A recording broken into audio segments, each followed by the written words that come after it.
As contradições e os confrontos entre os Estados Unidos e os países ocidentais estão vindo à tona.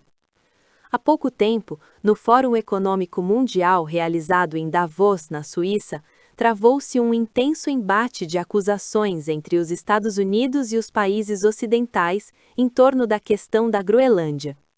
A manifestação de posição dos Estados Unidos, marcada por descontentamento e críticas aos países aliados, afirmando que a Europa está se autodestruindo, que os Estados Unidos sacrificaram muito pela OTAN, mas receberam em troca compensações muito reduzidas, provocou imediatamente a antipatia dos países ocidentais.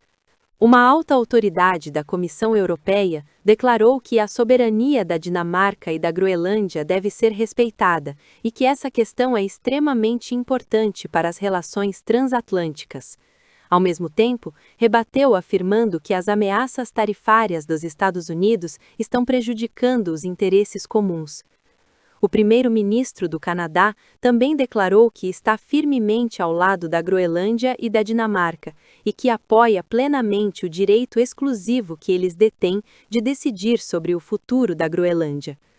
O presidente da França afirmou que o direito internacional está sendo ignorado em várias partes do mundo e classificou a tentativa dos Estados Unidos de anexar a Groenlândia como uma expressão de ambição imperialista.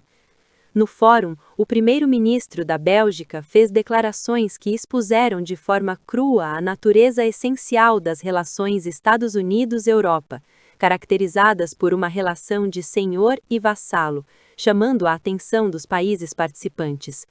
Uma revista europeia na internet noticiou isso detalhadamente. A revista descreveu que o primeiro-ministro belga, ao mencionar vassalos felizes e escravos miseráveis, afirmou que as relações Estados Unidos-Europa não são uma aliança entre iguais, mas uma relação de subordinação estrutural. Avaliou ainda que suas declarações não foram mera retórica, mas uma confissão histórica de que terminou a ilusão mantida pela Europa por décadas. Prosseguindo, a revista afirmou que a Europa esteve mais próxima de um vassalo dentro de uma ordem feudal dependente da segurança fornecida pelos Estados Unidos, que embora a OTAN seja formalmente uma aliança de Estados soberanos, é impossível opor-se frontalmente à realização dos interesses centrais dos Estados Unidos.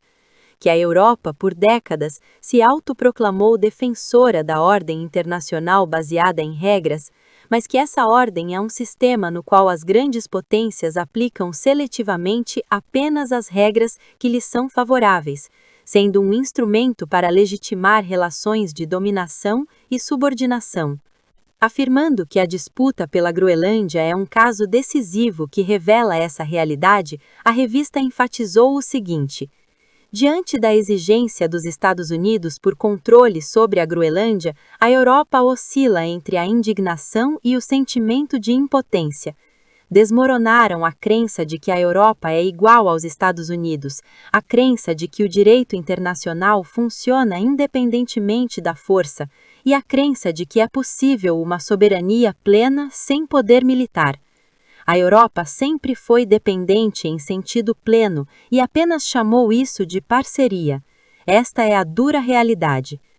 Quando vários países se levantaram contra a posição dos Estados Unidos de anexar a Groenlândia, os Estados Unidos anunciaram que reduziriam drasticamente o número de pessoal nos órgãos relacionados à OTAN e diminuiriam sua participação em atividades de grupos consultivos da OTAN e centros de treinamento.